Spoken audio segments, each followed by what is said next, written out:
Hello दोस्तों, आपका स्वागत है मुकम्मल 360 डिग्री में।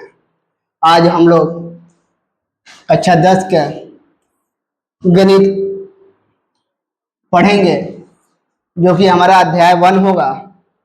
अध्याय 1 जो है हमारा वास्तविक संख्याएं हैं।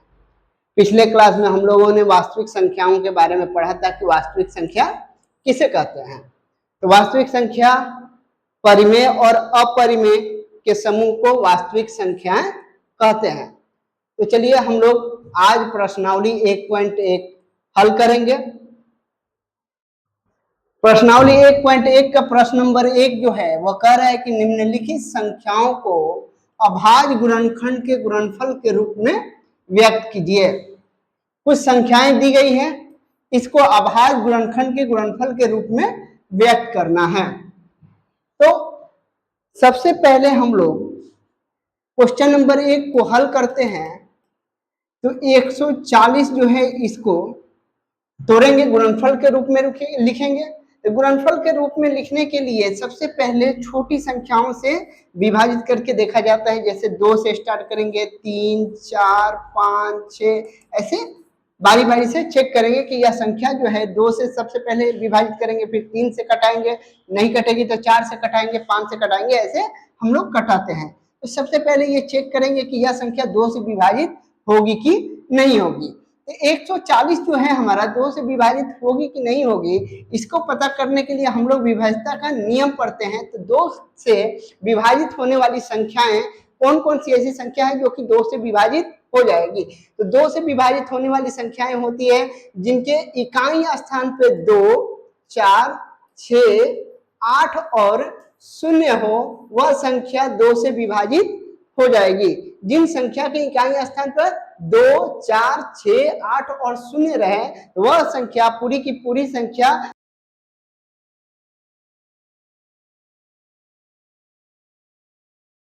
विभाजित करेंगे। तो 2 से विभाजित करेंगे क्योंकि इसके इकाई स्थान पे 0 है। तो मैंने क्या बोला कि 2 से विभाज्यता का नियम कहता है कि जिन संख्याओं के इकाई स्थान पे 2, 4, 6, 8 और 0 हो, तो वह संख्या 2 से विभाजित हो जाएगी। तो यानी कि ये संख्या जो है यह पूरी की पूरी संख्या 2 से विभाजित हो जाएगी। तो 7 दूनी 14 और 1 0, यानी कि 70 बार में यह संख्या विभाजित हो जा रही है। फिर आगे कटाएंगे, फिर 2 से ले जाएंगे, 3 दूनी 6, हासिल 1 10 हो जाएगा, 3 5 15। अब ये संख्या देखेंगे कि 35 है। 35 जो है 3 से विभाजित होगी क्या? तो 3 के से विभाजित होने वाली संख्याएं कौन कौन सी हो सकती है? तो 3 से विभाजितता का नियम हमारा कहता है कि जिन संख्याओं का योग अगर 3 से विभाजित हो जाता है तो वह पूरी की पूरी संख्या 3 से विभाजित हो जाएगी। जैसे कि यहाँ पे एक नंबर दिया गया है 3825। 3825 ये जो हमारी संख्या है यह 3 से विभाजित होगी कि नहीं होगी। तो इसको पता करने के लिए हम लोग क्या करेंगे, संख्याओं का योग कर देंगे, यानी 3 + 8 + 2 + 5। इन संख्याओं को जब जोड़ते हैं तो यह हमारा आता है 11, 13, 5 18।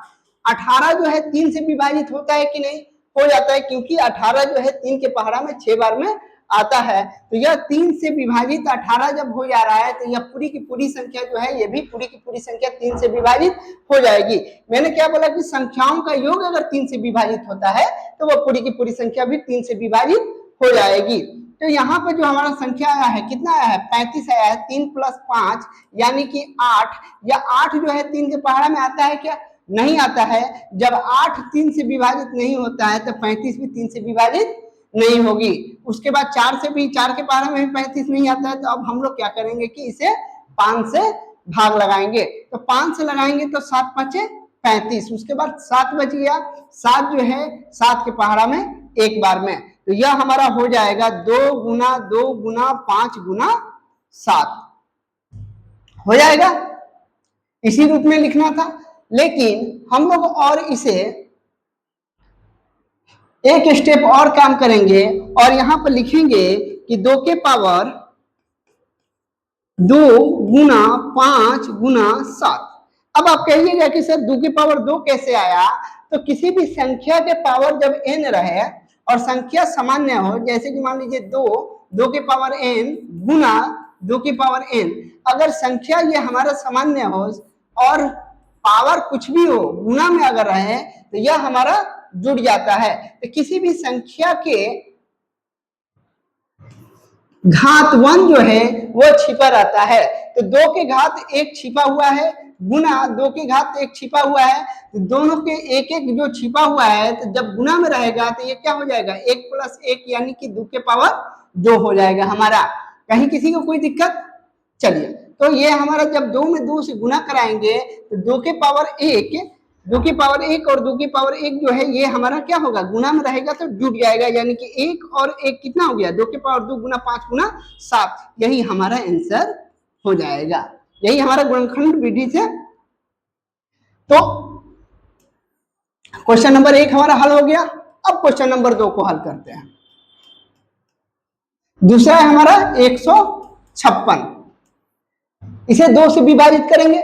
2 से विभाजित जब करेंगे तो मैंने क्या बोला कि 2 से विभाजित का नियम कहता है कि इकाई स्थान पे 2 हो, 4 हो, 6 हो, 8 हो या 0 हो तो वह पूरी की पूरी संख्या 2 से विभाजित हो जाएगी। तो इकाई स्थान पे 6 है यानी कि ये संख्या 2 से विभाजित हो जाएगी। तो 7 दूनी के 14, 8 दूनी के 16।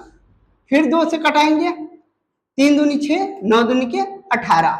अब क्या है, यह संख्या 2 से विभाजित नहीं होगी क्योंकि इकाई स्थान पर कितना आ गया 9 आ गया। तो अब इसको 3 से कटा के देखेंगे तो 3 से भाज्यता का नियम क्या कहता है कि संख्याओं का योग यानी 3 + 9 जब जोड़ेंगे तो कितना आ जाएगा 12। 3 से पहाड़ में 12 आता है क्या? हाँ, तो 12 जब 3 से विभाजित हो जाएगा तो 39 भी 3 से विभाजित हमारा हो जाएगा, यानी 3 एकम 3 और 3 तिहाई 9। उसके बाद हमारा यहाँ पे एक संख्या आ गई 13। 13 जो है यह हमारी संख्या 13 से ही विभाजित होगी और किसी संख्या से विभाजित नहीं होगी। तो अब यहाँ पे हम लोग लिखेंगे 2 गुना 2 गुना 3 गुना 13।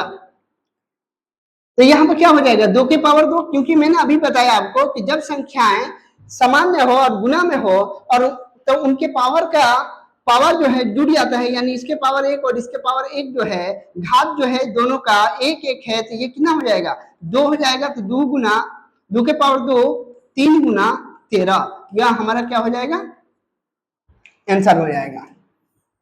चलिए तीसरा नंबर देखते हैं। 3 नंबर हमारा संख्या दिया गया है 3825। मैंने अभी बोला आपसे कि सबसे पहले छोटी संख्या से विभाजित करके चेक करेंगे कि वह संख्या छोटी संख्या से विभाजित हो रही है कि नहीं, फिर उसके बाद बारी बारी से हम लोग चेक करेंगे। तो इसको पहले 2 से कटा के चेक करते हैं कि कटता है कि नहीं। तो 2 से जब देखते हैं कि लास्ट में 5 है, इकाई स्थान पर 5 है, तो यह संख्या 2 से विभाजित नहीं होगी। तो हम लोग क्या करेंगे 3 से विभाजित करके देखेंगे। तो 3 से विभाजित का नियम क्या कहता है कि संख्याओं का योग अगर 3 से विभाजित हो जाता है तो वह पूरी की पूरी संख्या भी 3 से विभाजित हो जाएगी। तो जब इसको जोड़ते हैं हम लोग तो यह संख्या आती है 18, यानी कि 3 से यह संख्या विभाजित हो जाती है। तो 3 एकम 3, 3 दूनी 6, 3 उसके बाद 2 बचा 3 7 21, 1 बचा 3 5 15। अब हमारा आ गया 1275। 1275 को देखेंगे कि ये भी संख्या दोनों सबको जोड़ के देखेंगे कि ये संख्या अगर 3 से विभाजित होती है तो ये भी 1275 भी 3 से विभाजित हमारी हो जाएगी। तो जब जोड़ते हैं तो 2 1 3 और 7 10 और 5 15, 15 3 के पहाड़ा में आता है, यानी ये भी संख्या जो है 3 से विभाजित हो जाएगी। 3 चौके 12, 3 दूनी 6 और 3 5 15। अब आ गया हमारा 425। अब ये 425 3 से भाग लगेगा क्या देखते हैं। 4 और 2 6 और 5 11, 11 आ जा रहा है, 11 आया यानी 3 से इसका भाग जब 11 का नहीं लगेगा तो 425 का भी 3 से भाग नहीं लगेगा। तो अब हम लोग क्या करेंगे 5 से कटाएंगे। इसको 5 से कटाएंगे तो 8 5 40, 50 25। उसके बाद फिर 5 से कटाएंगे तो 17 5 85 हो जाएगा। फिर 17 जो है 17 एकम 17 हो जाएगा। तो इसको हम लोग लिख सकते हैं 3 गुना 3 गुना 5 गुना 5 गुना 17। यहां तक किसी को कोई दिक्कत? चलिए 3 के पावर 2 हो जाएगा, गुना 5 के पावर 2 हो जाएगा और गुना 17 हो जाएगा। समझ में आ रहा है? चलिए आगे बढ़ते हैं। अगला क्वेश्चन है हमारा 5005। 4 नंबर जो है हमारा वह दिया गया है 5005। इसको किस रूप में लिखना है? अभाज्य गुणनखंड के रूप में लिखना है। तो 5005 को हम लोग सबसे पहले छोटी संख्या 3 से कटा के चेक करेंगे कि कट रहा है कि नहीं कट रहा है। तो 3 से जब कटाने जा रहे हैं तो 3 के विभाज्यता का नियम हमारा कहता है कि जब संख्याओं का योग भी अगर 3 से विभाजित होता है तो वह पूरी की पूरी संख्या भी 3 से विभाजित हो जाएगी। तो दोनों को जोड़ते हैं तो 5 और 5 कितना होता है? 10 होता है। 10 अगर 3 से विभाजित होता तो ये संख्या हमारी 3 से विभाजित होती, तो 10 जो है 3 से विभाजित नहीं होगी, यानी कि ये संख्या 3 से नहीं कट के किससे कटेगी? 5 से कटेगी। 5 के विभाज्यता का नियम हमारा कहता है किसी संख्या के इकाई स्थान पर या तो 0 हो या तो 5 हो। 5 और 0 रहेगा तो वो संख्या 5 से विभाजित हो जाएगी।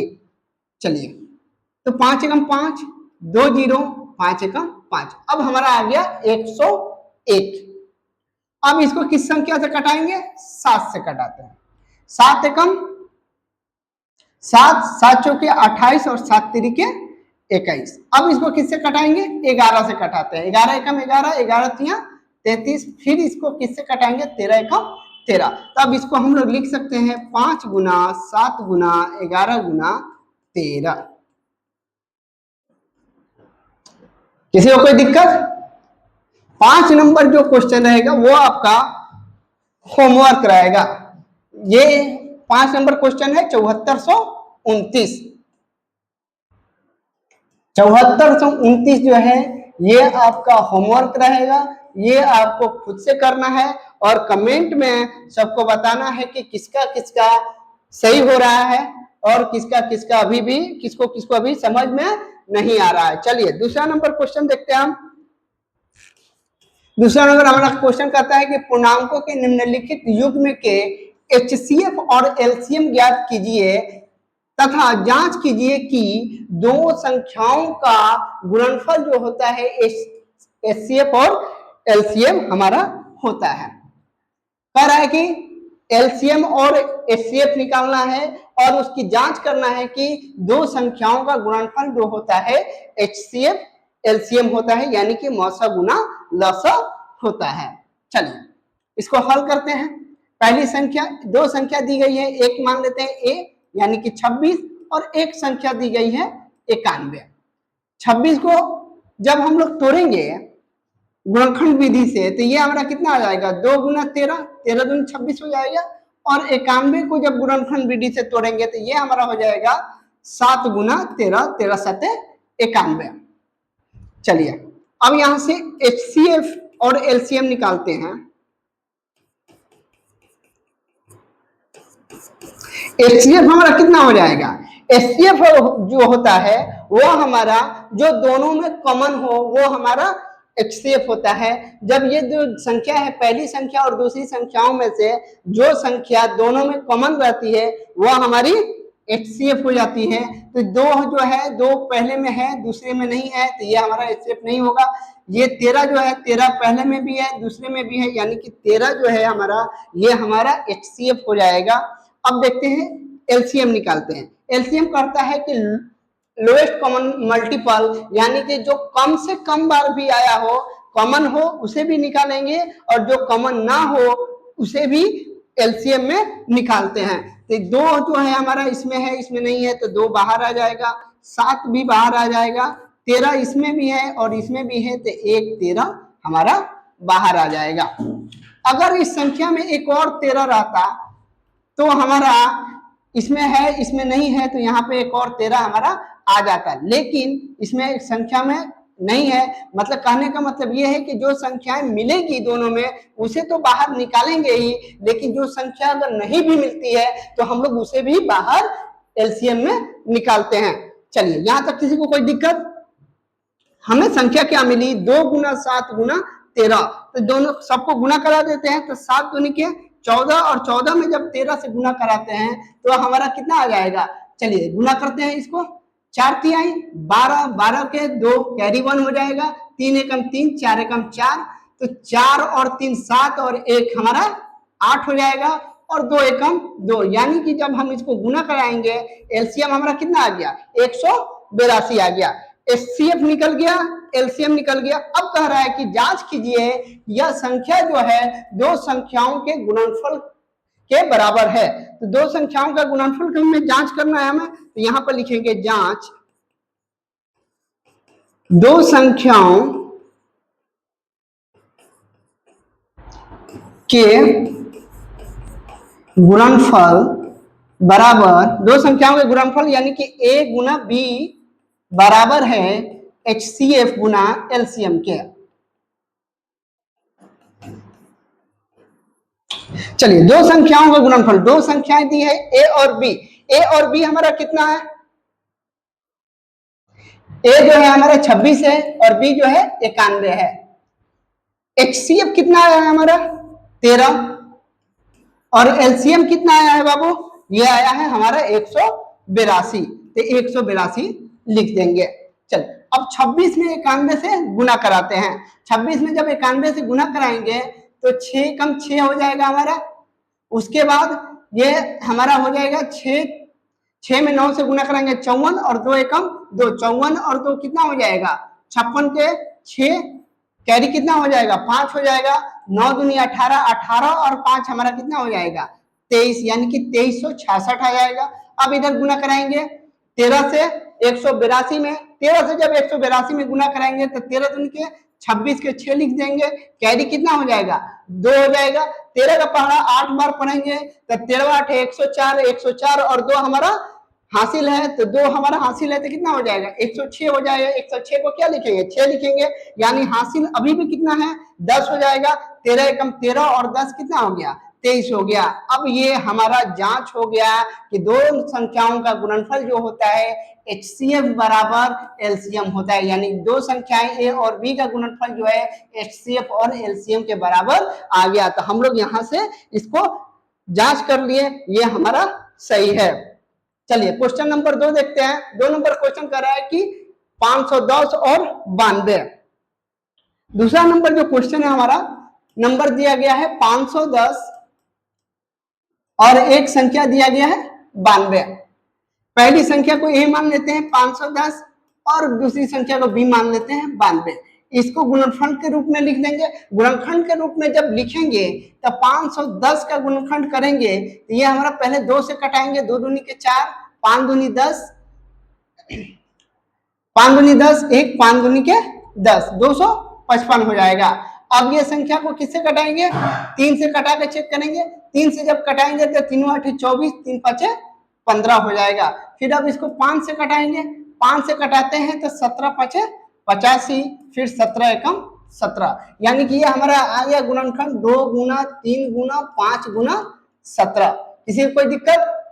चलिए, अब अगला संख्या जो दिया गया है वो हमारा है 91, 92। चलिए 92 है। 92 को अब निकालेंगे गुणनखंड के रूप में, तो इसको तोड़ेंगे तो 2 से तोड़ेंगे, 2 से करेंगे तो 2 दूनी 4 दूनी के 8, 6 दूनी के 12, फिर 2 से ले जाएंगे, 2 दूनी के 4 और 3 दूनी 6। अब यह हमारा संख्या आ गई 23, 23 एकम 23। यहां तक किसी कोई दिक्कत? तो चलिए गुणनखंड के रूप में लिखेंगे 2 गुना 23। अब HCF और LCM निकाल देंगे। HCF हमारा कितना हो जाएगा? 2 इसमें भी है, 2 इसमें भी है, तो ये हमारा 2 निकल जाएगा बाहर। उसके बाद ये 3 2 5 और कोई संख्या नहीं मिल रही है, तो ये हमारा HCF इसका 2 हो जाएगा।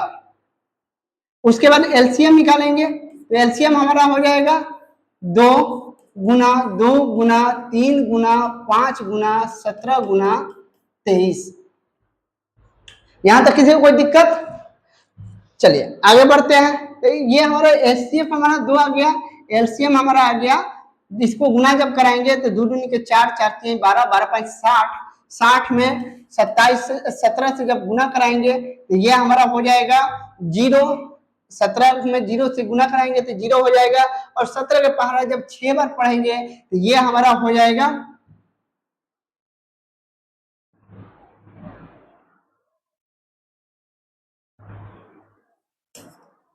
ये 7 42 के 42 0 और 6 7 2 10 1027 हमारा हो जाएगा। अब 1027 है, इसमें 23 से गुना कराएंगे, 23 से गुना कराते हैं, 7 3 के 21 के 1 2 हो जाएगा हासिल, 3 दूनी 6 2 8 हो जाएगा, 0 3 का 3 हो जाएगा, 7 दूनी 14, 4 हासिल 1, 4 दूनी 8 है, 2 दूनी के 4, 1 5 हो जाएगा हमारा, 0 और 2 एकम 2, 1 12 का 2 हासिल 1, 6 3 और 2, ये हमारा आ जाएगा हमारा 23,621।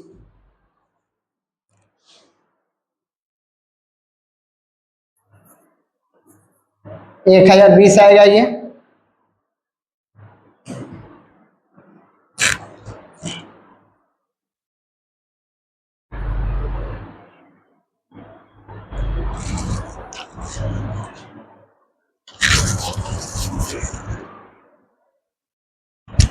चलिए यहां तक कोई दिक्कत। अब क्या करेंगे कि इसको गुना करा देंगे, 2 गुना 2 गुना 3 गुना 5 गुना 17 गुना 23। जब इसमें गुना कराएंगे तो 2 दिन के 4, 4 3 12, 12 5 60, 60 में जब 17 से गुना कराएंगे तो ये हमारा आएगा 1020। 17 में 60 से जब गुना करते हैं 0 0 42 के 2 हाथ में 4 और 6 और 4 10, 1020 आ जाता है हमारा। अब 1020 में 23 से गुना कराएंगे, 1020 में जब 23 से गुना कराएंगे ये हमारा हो जाएगा, 23 में 0 से गुना कराएंगे 0, 23 में 2 से गुना कराएंगे तो 23 दूनी के 46 के 6, 4 हासिल हो जाएगा, फिर 23 में 0 से कराएंगे तो 0 और ये हो जाएगा 4 और 23 में 23, यानी कि ये हमारा आ जाएगा 23,460। एलसीएम हमारा कितना मिल गया 23,460 और एचसीएफ हमारा कितना मिला है 2। तो यहाँ पे जांच करना है हमें, जांच करते हैं तो दो संख्याओं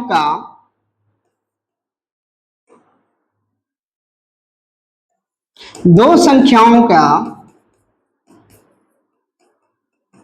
गुणनखंड या गुणनफल ए गुने बी बराबर होता है एचसीएफ गुना एलसीएम या एलसीएम गुना एचसीएफ। दो संख्या कितनी कितनी है, एक 510 गुना 92 है और एक संख्या है 2 गुना 23,460।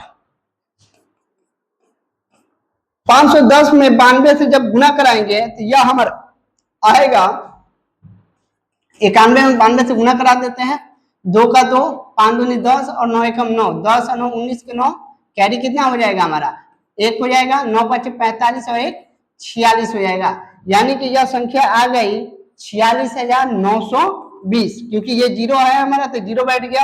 अब 23,460 में 2 से गुना कराएंगे तो 0, 6 दूनी 12 का 2 हासिल 1 हो जाएगा, 4 दूनी 8 है 9 हो जाएगा, 3 दूनी 6 और 2 दूनी के 4। ये हमारा जांच हो गया, प्रूफ हो गया कि दो संख्याओं का योग जो होता है वह एचसीएफ गुना एलसीएम के बराबर होता है। अब क्वेश्चन नंबर 3 देखते हैं। क्वेश्चन नंबर 3 कहता है कि 336 और 54, 336 और 54, 336 और 54 दिया गया है क्वेश्चन नंबर 3 में।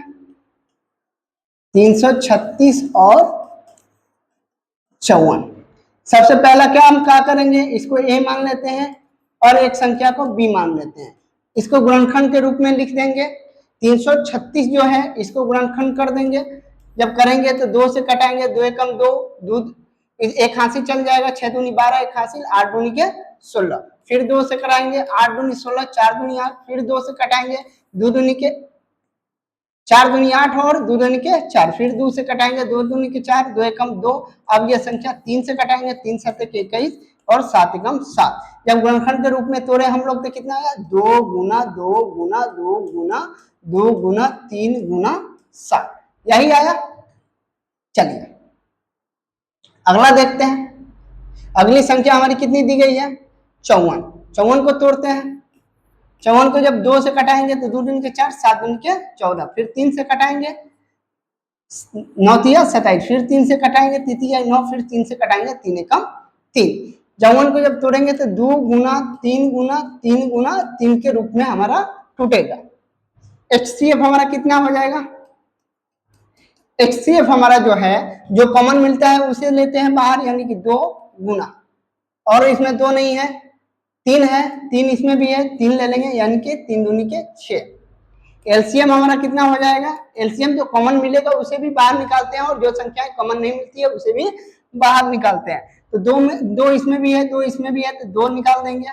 फिर दो इसमें है, इसमें नहीं है, तो दो गुना दो हो जाएगा हमारा। तीन इसमें भी है, इसमें भी है, तो एक तीन बाहर निकाल देंगे, फिर तीन गुना तीन हो जाएगा और हमारा 7 हो जाएगा। यहां तक किसी को कोई दिक्कत? चलिए, तो ये हम करते हैं कि 2 दूनी के 4, 4 दूनी 8, 8 दूनी 16, 16 तिया 48, और 48 में जब 3 से गुना कराएंगे तो ये हमारा कितना हो रहेगा? 24 के 4, हाथ में 2, 12 और 2 14, 144 हो जाएगा। फिर 144 में 3 से गुना कराएंगे, 12 का 2 हासिल है, 12 13 के 3 हासिल है, और 3 एकम 3 है, 4 हो जाएगा, 432 हो जाएगा। फिर इसको 7 से गुना करा देंगे। 7 से जब गुना कराएंगे तो 7 दूनी 14 के 4 हासिल है, 21 1, 22 के 2 हाथी 2 हो जाएगा, 7 चौके 28 और 2 कितना हो जाएगा? 28 और 2 30 हो जाएगा। यानी कि लौसा हमारा कितना मिल गया? 3024। 3024 जो है यह हमारा एलसीएम आ गया। अब इसका जांच करना है कि यह संख्या जो है दो संख्याओं के गुणनफल के रूप में है कि नहीं है। चलिए जांच कर देते हैं। दो संख्याओं का गुणनफल, दो संख्याओं का गुणनफल a इंटू बी बराबर कितना होगा? HCF गुना LCM हमारा होगा। तो a हमारा कितना दिया गया है? 336, b कितना है? 52, HCF कितना है? 6, और LCM कितना है? 3024। चलिए 336 में 52 से गुना कराते हैं। 336 गुना 52।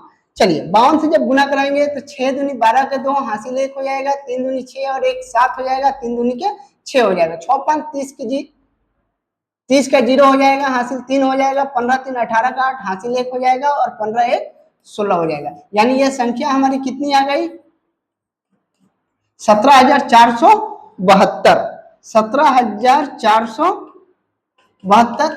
अब इसमें 6 से गुणा कराएंगे तो 6 गलती,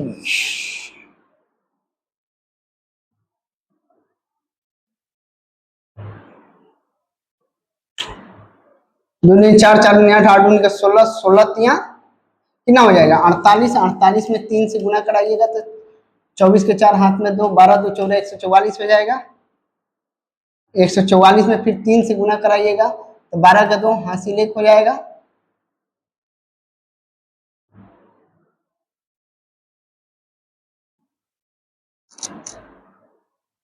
सॉरी,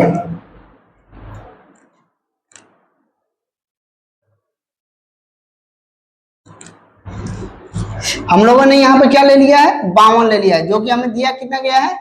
54 दिया गया है। 54 दिया गया है। तो अब ये हमारा कितना हो जाएगा? 54। 336 में 54 से गुना कराना है। 336 में 54 से गुना करा देंगे।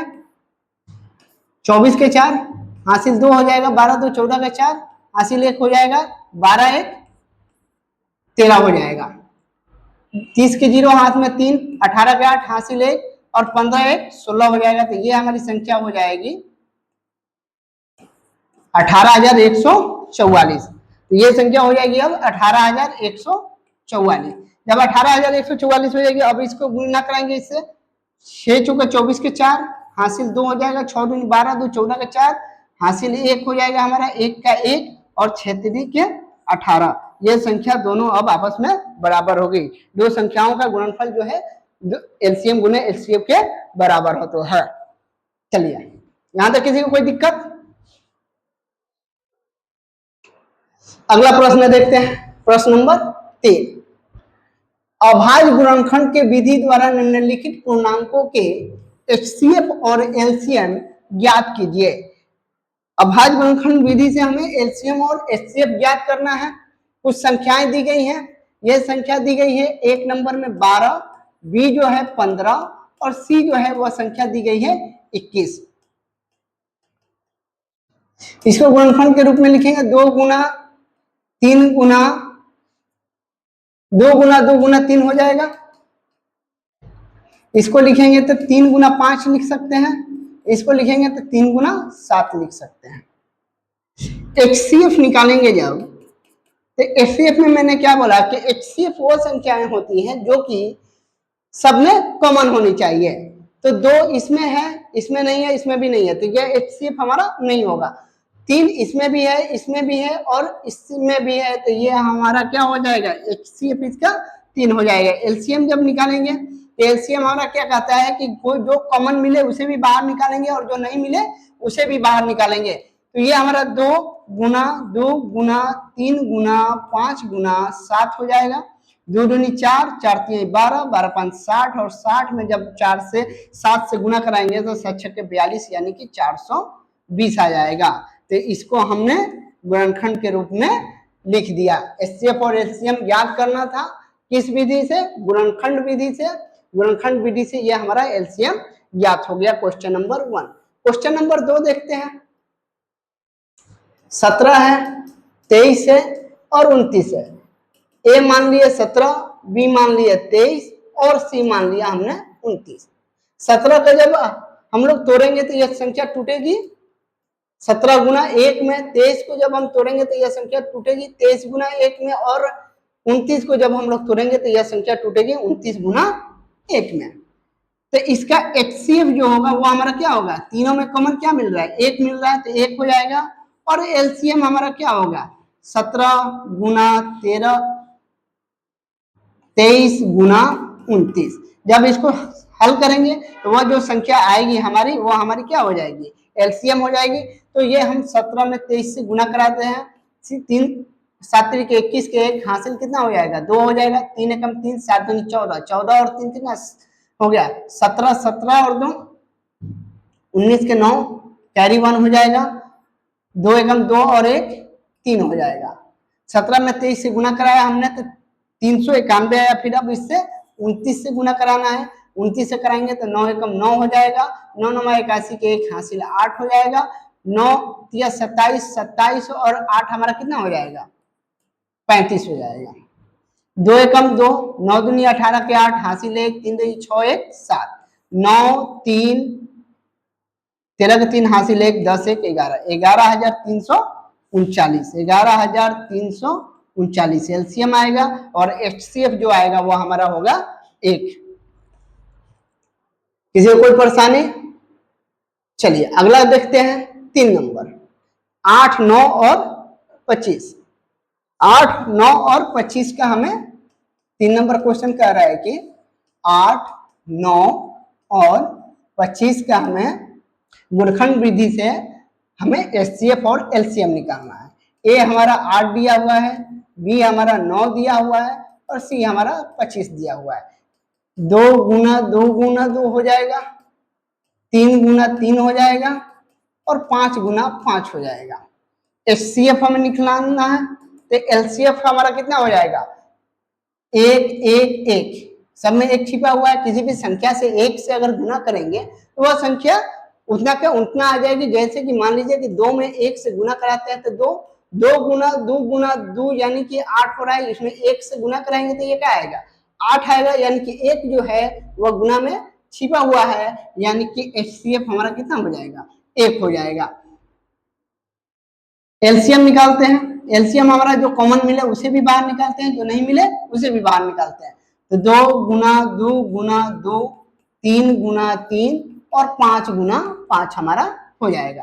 अब इसको हल करते हैं। 2 दूनी 4, 4 दूनी 8, 8 तरीके 24, 24 तिया 72, 72 में 5 से जब गुना कराएंगे तो 72 5 कितना हो जाएगा, 360। 360 में फिर 5 से गुना कराएंगे तो हमारा कितना आ जाएगा, 0, 30 के 0 हाथ में 3, 15 3 18, यानी कि 1800 ये हमारा यहाँ पे एलसीएम आ जाएगा। तो एचसीएफ हमारा कितना हुआ, 1 और एलसीएम हमारा कितना हुआ, 1800। चलिए अगला क्वेश्चन देखते हैं। प्रश्न नंबर 4 हमारा कहता है कि एचसीएफ 9 दिया है, एलसीएम एक संख्या दी गई है 306 और 657 ज्ञात करना है। 2 संख्याएं दी गई है, हल करते हैं। 2 संख्या दी गई है, एक संख्या दी गई है 306 और दूसरी संख्या दी गई है 657। एचसीएफ हमारा दिया गया है 9 और एलसीएम हमें बताना है कि एलसीएम क्या होगा। तो 2 संख्याओं का गुणनफल आपको पता है कि 2 संख्याओं का गुणनफल संख्याओं का गुणनफल जो होता है यानी कि a इंटू बी बराबर होता है HCF गुना LCM। तो दो संख्याएं दी गई है, कितनी कितनी, 306 गुना 657 बराबर है HCF हमारा कितना दिया गया है 9। LCM हमें निकालना है कि LCM कितना होगा। तो अब इसको हम लोग लिख सकते हैं LCM बराबर 306 गुना 657 बटा 9। जब कोई संख्या बराबर के इस साइड अगर गुना में रहती है तो जब दूसरी साइड इसको भेजते हैं तो वह संख्या इसमें भाग में आ जाती है। किस में आ जाती है, भाग में। यानी ये कह सकते हैं कि क्रॉस मल्टीप्लाई हम लोग कराते हैं। क्रॉस गुना बराबर के इस साइड जब रहता है तो हम लोग क्रॉस गुना कराते हैं, यानी कि जब ये 9 इधर गुना में है ये हमारा भाग में आ जाएगा। इसके बटा 1 छिपा हुआ है, इसके भी बटा 1 छिपा हुआ है, ये एलसीएम यहीं का यहीं छोड़ दिए, इसको 9 को यहाँ भेज दिए, 9 गुना 1 यानी कि हमारा कितना आ गया 9 आ गया। चलिए इसको कटा दीजिए। 9 से जब कटाएंगे तो ये हमारी संख्या कितनी हो जाएगी, 9 तिया 27 और 9 चौका 36, यानी कि एलसीएम हमारा कितना हो गया, एलसीएम बराबर हो गया 34 गुना 657। 34 में 657 से जब गुना कराएंगे तो 657 में 34 से गुना कराएंगे तो 6 से 8 का पारा, सॉरी 4 7 का पारा 4 बार पढ़ेंगे तो 7 चौके 28, हासिल कितना हो जाएगा, कैरी कितना 2 हो जाएगा। 4 5 20 और 2 22, कैरी 2, 6 चौका 24 और 2 26 हो जाएगा। 7 3 21 के 1, कैरी 2, 3 5 15, 2 17 का 7, कैरी 1 और 3 छक्का 18 और 1 19 हो जाएगा। 18 3 13 का 3 हासिल 1 हो जाएगा। ये हमारा 13 का 3 हासिल 1 यानी कि 23,338 हमारा ये हो जाएगा, 23,338 हो जाएगा। चलिए यहां तक कीजिए, कोई दिक्कत, तो एलसीएम बराबर आ गया हमारा 23,338। अगला क्वेश्चन देखते हैं, क्वेश्चन नंबर 5। जांच कीजिए कि क्या किसी प्राकृत संख्या n के लिए संख्या 6 के पावर n अंक 0 पर समाप्त हो सकता है। किसी भी संख्या का 0 पर समाप्त होने का कंडीशन जो है उसके गुणनखंड में 2 और 5 का होना अनिवार्य है। जब किसी संख्या में 2 और 5 का गुणनफल होता है तो वह संख्या 0 पर समाप्त हो सकती है। लेकिन यहाँ पर हमें दिया हुआ एक प्रश्न की जांच करना है कि किसी प्राकृत संख्या n जो है 6 के पावर n रखा जाए तो क्या वह संख्या 0 पर समाप्त हो सकती है। तो इसको हल करने के लिए मैंने क्या बोला कि किसी संख्या का 0 पर समाप्त होने का कंडीशन ये कहता है कि वह संख्या 2 और 5 के गुणनखंड के रूप में होनी चाहिए। तो किसी संख्या का में 2 और 5 का गुणनखंड होता है तब वह संख्या 0 पर समाप्त हो सकती है, अन्यथा अगर 0 पर अगर उनका गुणनखंड में 2 और 5 नहीं रहता है तो वह संख्या 0 पे समाप्त नहीं होगी। तो चलिए देखते हैं, 6 जो है 6 के पावर n को हम लोग लिख सकते हैं 2 गुना 3 के पावर n लिख सकते हैं क्या।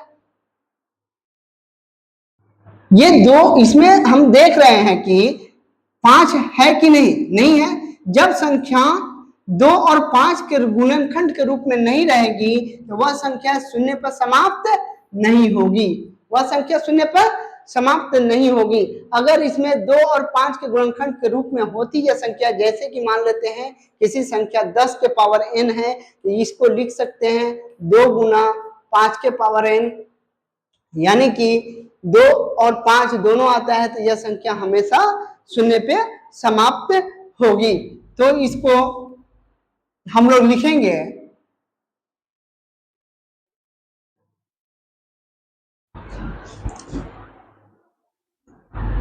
में कि किसी संख्या को 0 पर समाप्त होने के लिए उसमें उसके गुणनखंड में उसके गुणनखंड में 2 और 5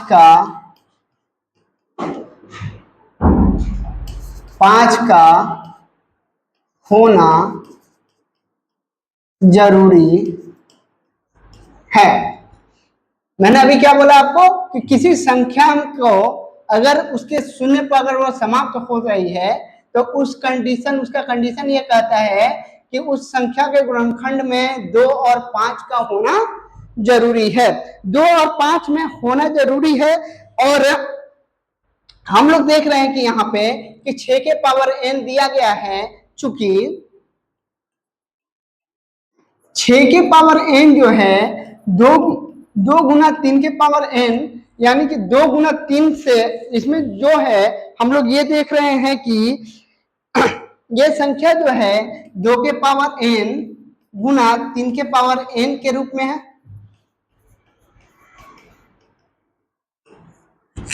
2 के पावर n और 3 के पावर n के रूप में है हमारा। अगर ये जो संख्या इतने के इस रूप में रहता है तो यहां पर गुणनखंड में 5 नहीं है तो हम लोग का ये संख्या शून्य पे समाप्त होगी क्या? नहीं होगी।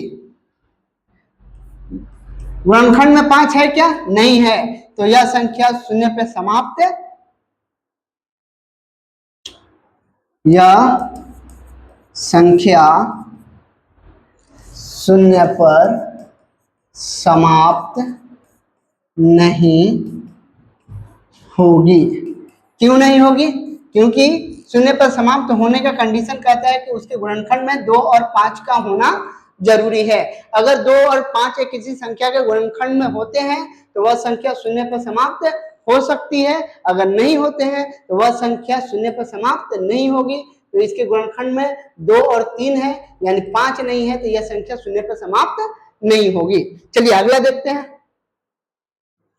6 नंबर प्रश्न हमारा कहता है कि व्याख्या कीजिए कि 7 गुना 11 गुना 13 प्लस 13 और 7 गुना 6 गुना 5 गुना 4 गुना 3 गुना 2 गुना 1 प्लस 5 जो है अब भाज्य संख्या क्यों है?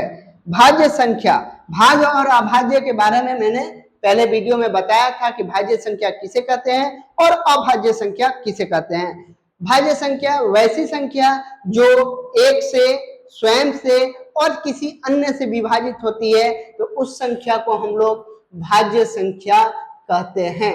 वैसी संख्याएं जो एक से, स्वयं से और किसी अन्य से विभाजित होती है तो वह संख्या हमारी भाज्य संख्या कहलाती है। अभाज्य संख्या वैसी संख्या जो केवल स्वयं से और एक से विभाजित होती है तो वह संख्या अभाज्य कहलाती है। वह संख्या अभाज्य कहलाती है। अभाज्य संख्या हमारी कौन, सबसे छोटी अभाज्य संख्या कौन सी है? तो वह हमारी 2 है, जो कि एक से और स्वयं से विभाजित होती है, किसी तीसरे से नहीं विभाजित होती है। किसी तीसरे से अगर विभाजित होती तो वह संख्या कौन सी हो जाती? भाज्य हो जाती। यानी 4 जो है 1 से भी विभाजित होता है, 2 से भी विभाजित होता है और 4 से भी विभाजित होता है। तो जिस संख्या को किसी जो वैसी संख्याएं जो स्वयं से, एक से और किसी अन्य से विभाजित होती है तो वह संख्या भाज्य कहलाती है। वैसी संख्याएं जो केवल स्वयं से और एक से विभाजित होती है तो वह संख्या अभाज्य कहलाती है। तो हमें यहाँ पर क्या करना है कि व्याख्या करना है। ये जो एक संख्या दी गई है इसका यह भाज्य संख्या है तो क्यों है, इसको चेक करना है कि यह भाज्य संख्या है और है तो क्यों है, इसको हमें बताना है। चलिए देखते हैं। संख्या दी गई है हमारी पहली, क्या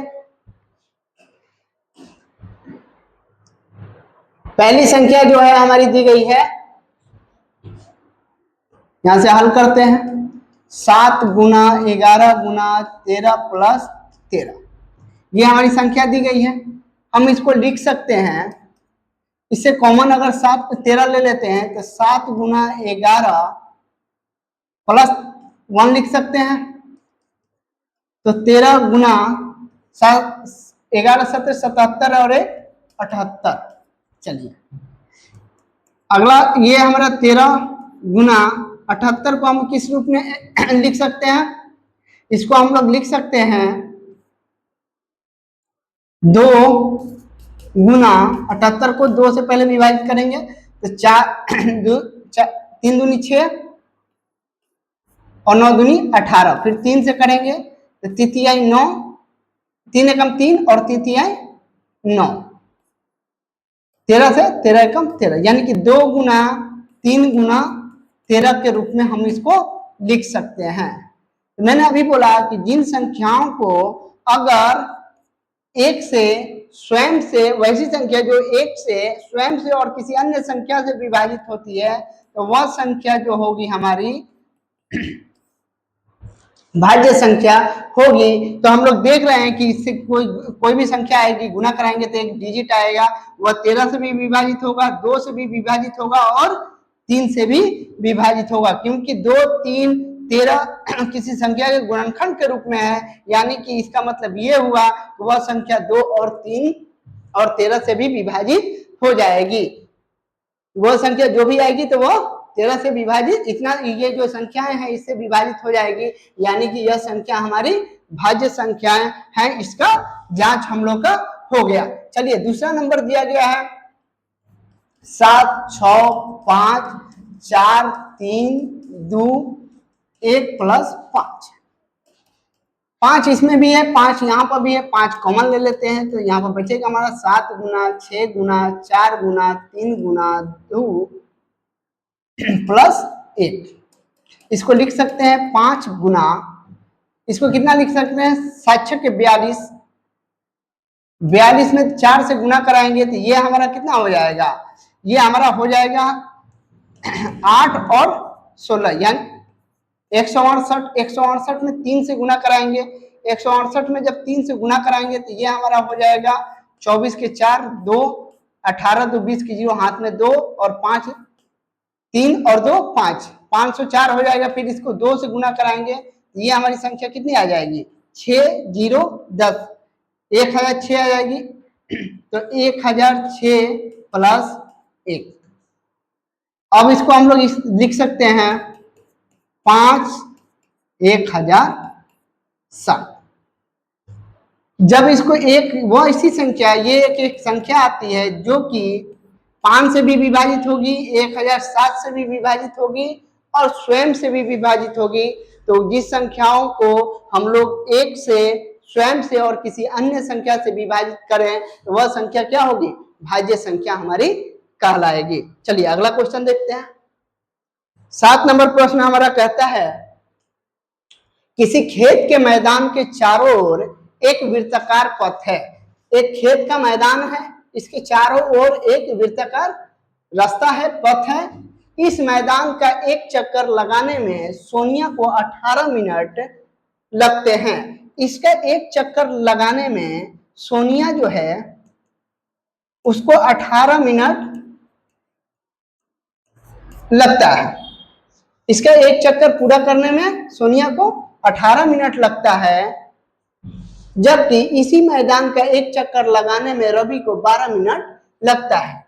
रवि, एक लड़का यहाँ पे रवि है जो कि इसका एक चक्कर लगाता है कितने मिनट में, 12 मिनट में। मान लीजिए वे दोनों एक ही स्थान एक ही समय पर चलना प्रारंभ करते हैं, एक ही स्थान और एक ही समय पर चलना प्रारंभ शुरू करते हैं, करके एक ही दिशा में चलते हैं, एक ही दिशा में चल भी रहे हैं, तो कितने समय बाद वे पुनः प्रारंभिक स्थान पर मिलेंगे। कितने, यहां से मान लीजिए कि ये लोग दोनों चलना स्टार्ट किए, सोनिया और रवि, सोनिया और रवि चलना स्टार्ट किए और एक ही दिशा में चल रहे हैं। इसका स्पीड 18, इसका स्पीड जो समय ज्यादा ले रहा है उसका स्पीड कम होगा कि ज्यादा होगा, जो समय लेगा ज्यादा तो उसका स्पीड कम होगा। तो सोनिया की स्पीड, चलने का स्पीड कम है और रवि का जो चलने का स्पीड जो है वह ज्यादा है। रवि इसको 12 मिनट में ही पूरा कर लेता है, जबकि सोनिया जो है वो 18 मिनट में पूरी करती है। तो कह रहे हैं प्रश्न हमारा कि इसको मिलने में, इन लोगों को दोबारा से मिलने में अपने स्थान पर कितना समय लगेगा। तो चलिए हम लोग हल करते हैं इसको। सोनिया जो है वो कितना समय ले रही है? 18 मिनट। रवि जो है वो कितना ले रहा है समय? 12 मिनट। ये दोनों का हम लोग एलसीएम निकाल देंगे, 18 और 12 का एलसीएम निकाल देंगे तो हमें पता चल जाएगा कि ये सोनिया और रवि जो हैं दोबारा से पुनः से किस समय पर वो लोग मिलेंगे। तो 18 और 12 का जब हम लोग एलसीएम निकालते हैं, पहले 2 से निकालेंगे, 9 दूनी 18, 6 दूनी 12, 3 से, 3 9, 3 दूनी 6। अब आगे हमारा 2 गुना 3 गुना 3 गुना 2 यानी कि 3 दूनी 6, 6 3 18, 18 दूनी क्या 36, यानी कि हमारा कितना आ गया 36 आ गया। 2 गुना 3 गुना 3 गुना 2 बराबर 36 मिनट बाद ये लोग दोबारा से पुनः से अपने स्थान पे मिलेंगे। चलिए आज का हमारा प्रश्नावली 1.1 यही समाप्त होता है। अगले क्लास में मिलते हैं प्रश्नावली 1.2 में। तब तक आप लोग इस क्वेश्चन को बारी बारी से हल कीजिए। इसमें मैंने एक आपको क्वेश्चन भी दिया था, उसको हल करके कमेंट बॉक्स में कमेंट कीजिए कि हाँ आपसे ये बन पा रहा है कि नहीं बन पा रहा है। अगले क्लास में हम लोग प्रश्नावली 1.2 देखेंगे, उसे भी बहुत बारीकी से समझने की कोशिश करेंगे और